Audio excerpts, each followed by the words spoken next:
Hello, hello les amis de la chaîne Animanimus Tarot, heureux de vous retrouver aujourd'hui pour ces guidances, les messages que vos guides cherchent à vous transmettre pour la période du 15 octobre au 15 novembre 2023. Alors bien sûr c'est une période qui peut parler dès à présent à certains et parler à d'autres un peu plus tard pendant le mois. N'hésitez pas à revenir sur ce tirage si toutefois il ne vous parlait pas dès à présent. Je vous conseille comme d'habitude de regarder les vidéos de votre signe ascendant et de votre signe lunaire pour avoir des compléments d'information ou pour recevoir un autre message.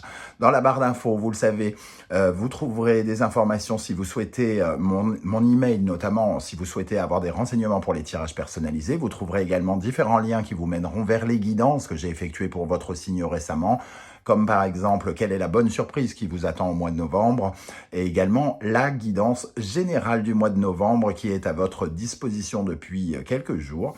Voilà, j'espère que vous y trouverez des éléments de réponse. Voilà, gardez votre bon discernement et votre libre arbitre. Je ne peux pas parler à tous de la même façon, donc prenez uniquement les messages qui vibrent avec ce que vous vivez actuellement et ce qui vous aide et ce qui vous plaît. Voilà, à tout de suite avec votre signe pour la lecture intuitive. Hello, hello les amis Sagittaires, ascendant Sagittaire, signe lunaire en Sagittaire. Bienvenue pour cette guidance. Aujourd'hui, nous regardons quels sont potentiellement les messages que vos guides cherchent à vous transmettre pour la période du 15 octobre au 15 novembre 2023. Alors bien sûr, ce sont des énergies qui ne peuvent pas parler à tout le monde et qui peuvent concerner certains Sagittaires dès à présent et concerner d'autres un peu plus tard pendant le mois de novembre. N'hésitez pas à revenir sur ce tirage si toutefois il ne vous parlait pas dès à présent. Évidemment, si je ne vous parle pas avec ce message, je vous conseille comme d'habitude de regarder la vidéo de votre signe ascendant et de votre signe lunaire qui aura peut-être un message qui vous concernera davantage. Voilà, on va y aller avec l'énergie de ce message. N'oubliez pas de liker, de partager et de vous abonner à la chaîne. Ici, nous avons l'amoureux et l'impératrice. Alors, ici, je vois une envie finalement très forte d'écouter son cœur, l'amoureux et l'impératrice, d'écouter son cœur par rapport à de nouveaux projets. On a envie de faire des projets, on a envie d'écouter son cœur, de jouir de la vie, de prendre du plaisir. Mais avec le 6 et le 3, on voit aussi l'énergie sous-jacente de l'ermite qui nous demande de prendre notre temps, d'agir avec une certaine forme de prudence, lentement mais sûrement. Alors, peut-être que vous avez envie finalement de jouir de la vie, de prendre du bon temps avec quelqu'un, par exemple, dans le relationnel, avec l'amoureux ici, d'écouter votre cœur et que vous voulez peut-être précipiter les choses ou quelque chose comme ça, ou l'autre veut précipiter les choses et n'est peut-être pas à l'écoute des envies ici. L'impératrice, elle a envie de discuter, elle a envie de s'amuser, elle a envie de sortir, de prendre un bol d'air, de faire des choses, de s'accomplir, de s'épanouir finalement. Et c'est un peu les choix que vous avez fait, un choix amoureux ou un choix du cœur. Votre cœur vous dicte cette envie d'avancer vers le plaisir d'une façon générale. Le plaisir délicat de l'amour, j'ai envie de dire, pour certains. Alors, ça peut parler d'autre chose que de l'amour, mais en tout cas, ici, vous avez véritablement envie de faire avancer vos démarches, de faire avancer vos projets tels que vous les avez imaginés. Et peut-être que vous avez tendance à le faire avec un peu plus de hâte, parce que justement, vous êtes enthousiasmé à cette idée de pouvoir réaliser vos envies, quelque part. En dessous de ça, on a l'étoile et on nous dit que rien n'arrive par hasard, que finalement, il faut laisser aussi le destin faire. Le destin, c'est de suivre sa bonne étoile. Oui, vous devez écouter vos plaisirs, mais peut-être que pour construire cet avenir, l'étoile, il faut aussi prendre en considération la notion d'ermite qui vous demande de prendre un certain temps ou d'écouter le timing peut-être d'une autre personne, par exemple. Voilà comment je ressens ces deux énergies. Alors, on va regarder avec l'instant magique oracle de quoi on peut vouloir vous parler ici pour les Sagittaires, pour la période du 15 octobre au 15 novembre. Quel message pour les Sagittaires? Un autre message ici vous pouvez toujours changer d'avis. Ok, changer d'avis, de stratégie, hein, j'ai envie de dire, même avec l'impératrice. Hein. Vous avez des envies, vous avez orienté votre amour d'une certaine façon, vos démarches pour les faire avancer, mais ici, vous pouvez aussi rebrousser chemin et faire autrement. Peut-être une autre méthode, surtout si vos désirs ne sont pas entendus tels que vous voulez qu'ils soient entendus. Retour à l'envoyeur. Il est temps de renvoyer les mauvaises vibrations à leur source. Elles peuvent émaner de quelqu'un que vous connaissez, faux amis ou ennemis, ou tout simplement avoir flotté dans les parages et s'être attaché à vous. Il vous faut une bougie, des allumettes ou un briquet, un miroir, de la sauge ou du romarin séché. Petit 1. Mettez la bougie sur le rebord d'une fenêtre et placez le miroir derrière de sorte qu'il reflète l'extérieur. Petit 2, allumez la bougie et répétez 3 fois. Énergie négative envoyée sur mon chemin, le miroir te reflète l'adresse retour. Laissez la bougie se consumer intégralement et ensuite faites brûler quelques herbes aux vertus purifiantes telles que de la sauge ou du romarin. Certaines choses ne vous appartiennent pas ici, peut-être des peurs, des énergies négatives.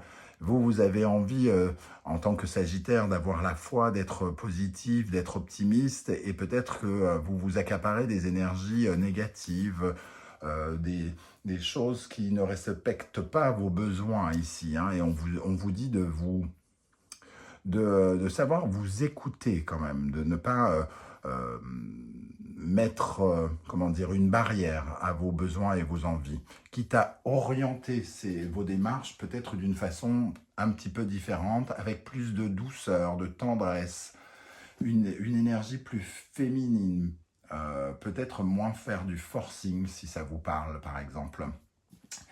Ok, alors on va regarder avec le reste des énergies, qu'est-ce qu'on peut avoir comme message, notamment avec la sagesse de l'oracle. Ici, nous avons les destinées.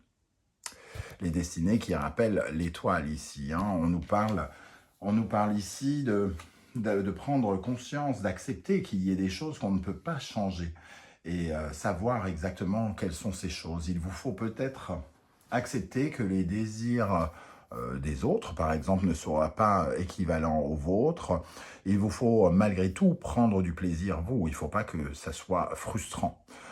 Mais peut-être qu'il faut revoir certaines de vos méthodes, parce que à partir du moment où vous acceptez le fait que certaines choses ne vont pas dans votre sens, vous respectez le destin et vous allez dans la bonne direction au lieu d'entraver le chemin du destin.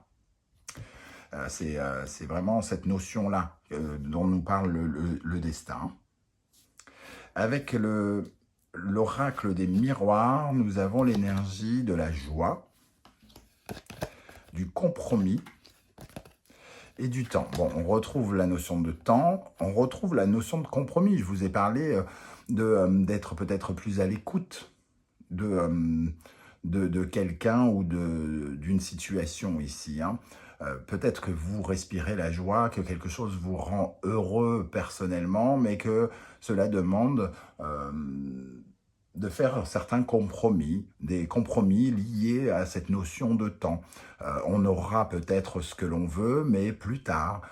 On obtiendra gain de cause, mais plus tard. Pour l'instant, il faut peut-être savoir mettre de l'eau dans son vin, accepter les différences qui nous unissent avec l'autre partie, quels sont les choix, quels sont les besoins, quels sont les désirs de l'autre personne ici, et faire et négocier, c'est-à-dire à la fois se battre pour que nos désirs soient quand même entendus, puisque ici il y a le besoin aussi d'exprimer certaines choses, mais aussi savoir un petit peu calmer entre guillemets ses ardeurs et d'une certaine manière patienter, profiter de cette notion du temps pour aussi, comment dire, apprendre.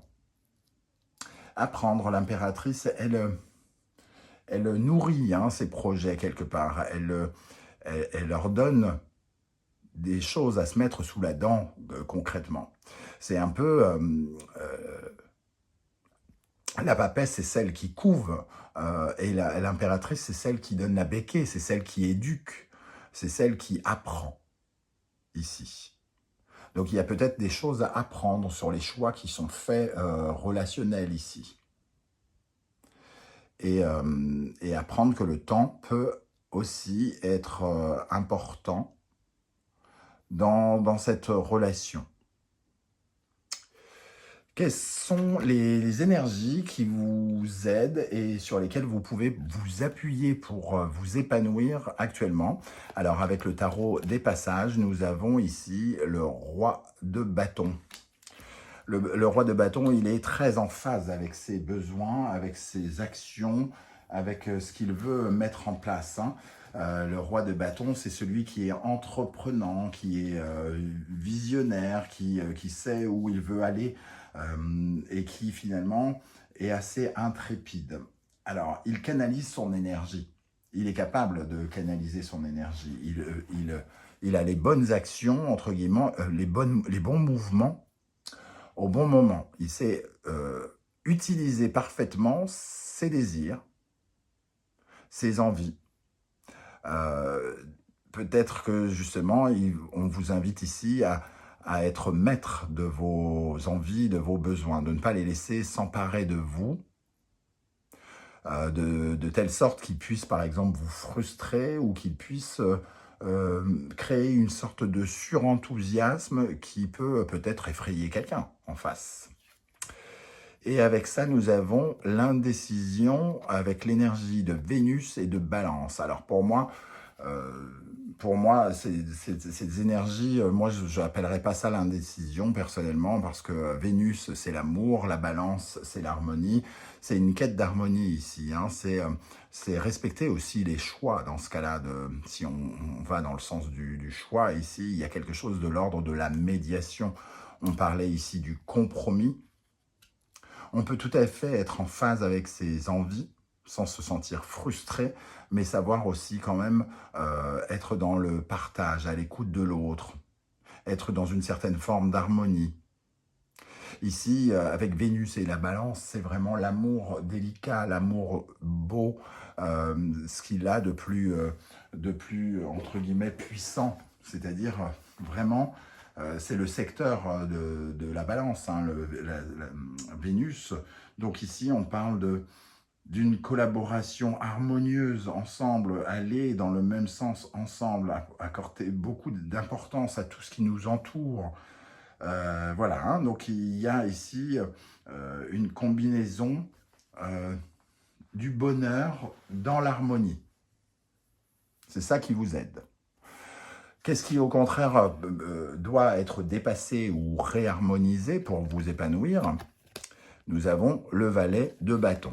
Eh bien, on a un peu cette énergie des bâtons, les désirs. En revanche, avec le valet de bâton, on est beaucoup plus, on se sent un peu bloqué parfois. On se sent peut-être plus immature avec nos envies. On est beaucoup moins bien capable de les gérer.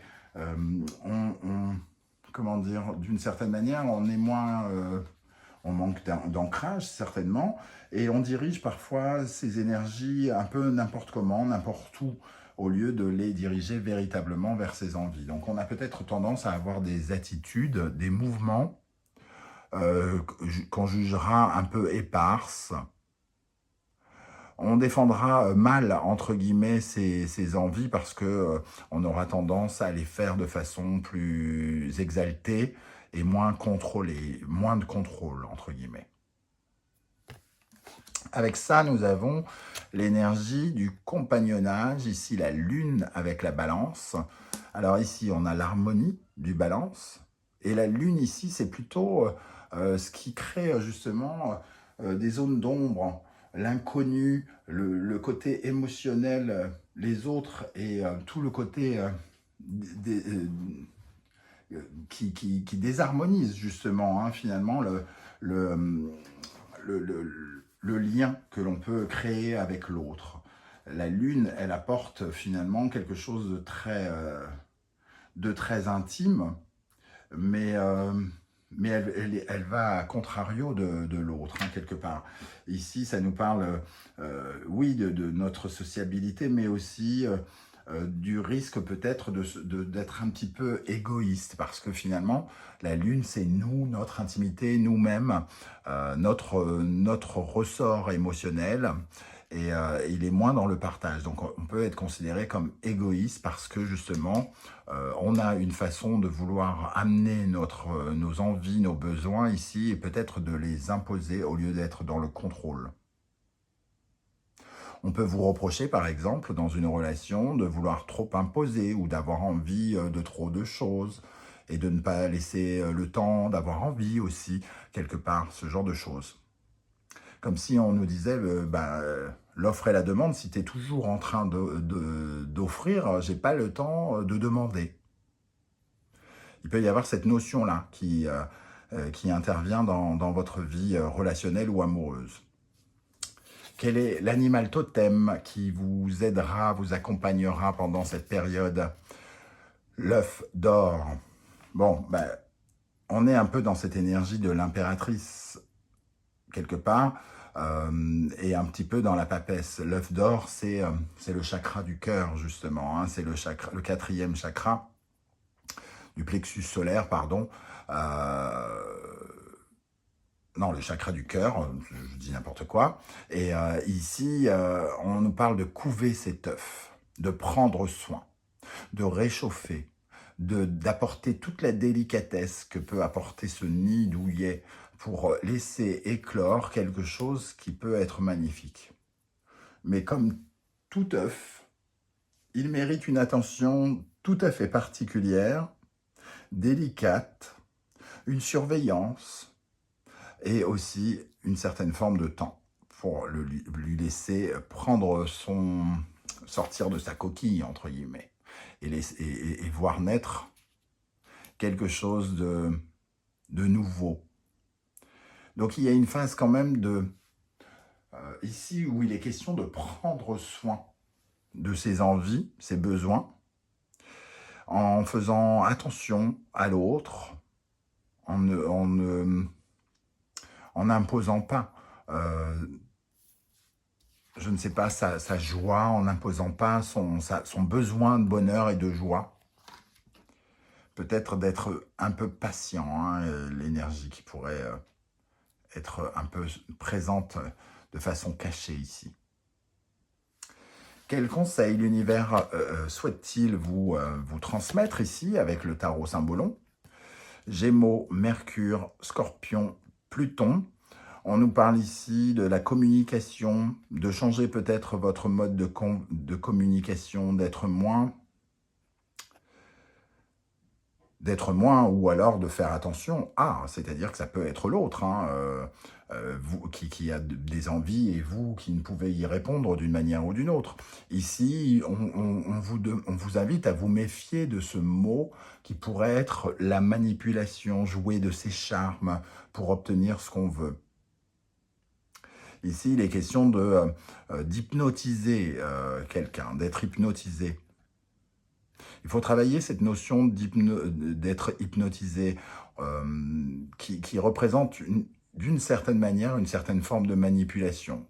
Certes indirecte, certes moins violente que du mensonge ou un pervers narcissique, mais qui représente quand même le fait que il y a finalement des intentions qui sont mal maîtrisées au final. Le deuxième conseil, Cancer, Lune, Capricorne, Saturne. On nous parle de quelque chose d'un peu psychorigide ici. Hein. Il faut faire comme ci, il faut faire comme ça. Et on apporte, entre guillemets, du givre et du blocage.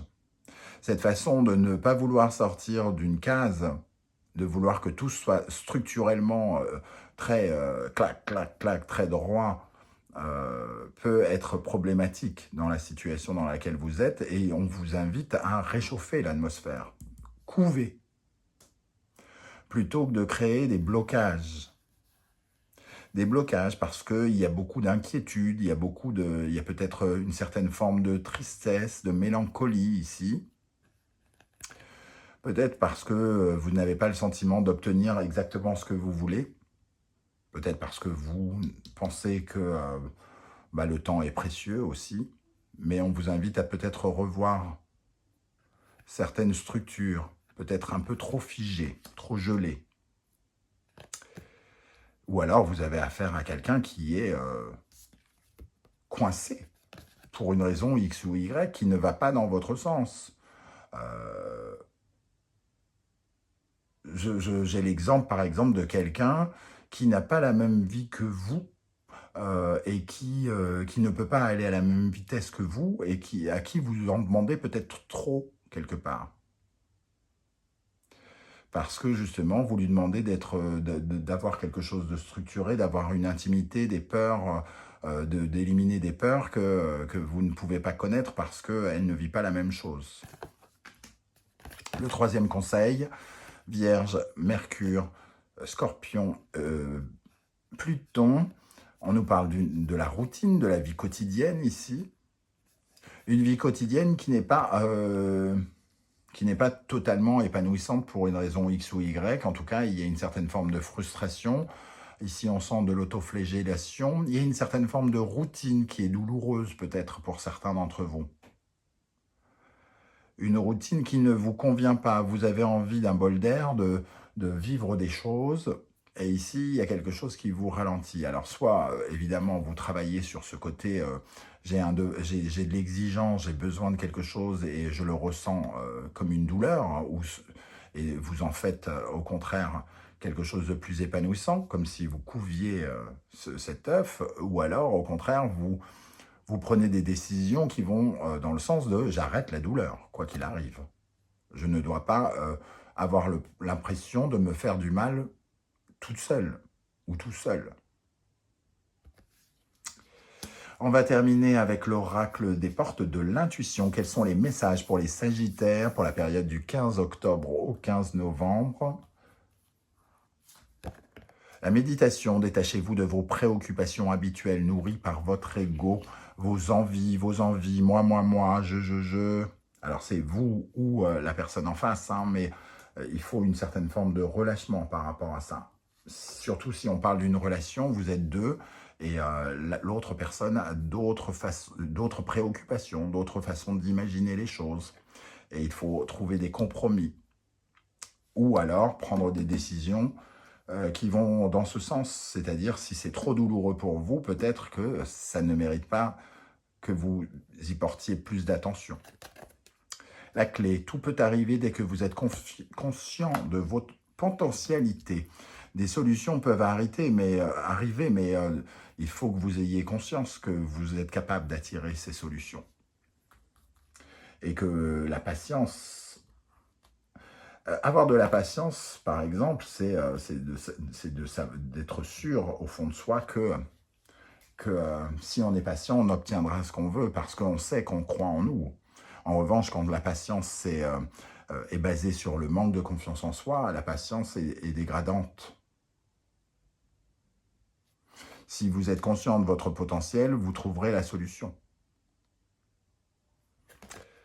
Le grand plan, la vie est parsemée de leçons planifiées, de coïncidences pour vous faire grandir. Je pense que vous êtes en train de vivre une leçon ici, hein, une leçon de l'univers. On vous envoie une épreuve ou des circonstances qui vous invitent à apprendre, à étudier votre cœur. Hein. Ici, on a comment on oriente son cœur, comment on oriente ses désirs vers quelque chose soit de constructif ou soit de frustrant et qui crée trop de difficultés. Soit vous êtes en capacité d'être patient et de faire des compromis, parce que vous avez confiance en vous et confiance en ce qui se passe avec l'autre, par exemple, si on parle d'une relation, soit c'est trop douloureux, et dans ce cas-là, vous devez respecter vos besoins à vous et vous épargner de cette douleur que vous vous infligez à vous-même en restant, par exemple. Voilà les messages que je reçois pour vous, les amis Sagittaires. Je ne sais pas du tout si ça va vous parler et comment ça va vous parler. J'espère que vous serez nombreux à commenter juste en dessous de la vidéo pour me dire comment vous avez ressenti ces vibrations, de quoi ça vous a parlé, est-ce que ça vous a parlé. J'aurai plaisir à vous lire. Si vous voulez, si vous ne voulez pas, pardon, étaler votre vie sur YouTube, vous le savez, vous mettez juste un petit émoticône, un emoji en commentaire et je saurai que vous étiez là. Je vous remercie en tout cas de penser à liker, à partager, à vous abonner et à commenter. C'est très important pour faire grandir cette chaîne. On se retrouve très très bientôt avec une guidance 100% relationnelle, sentimentale. En attendant, prenez bien soin de vous les amis Sagittaires. Merci d'être là et à bientôt. Ciao, ciao.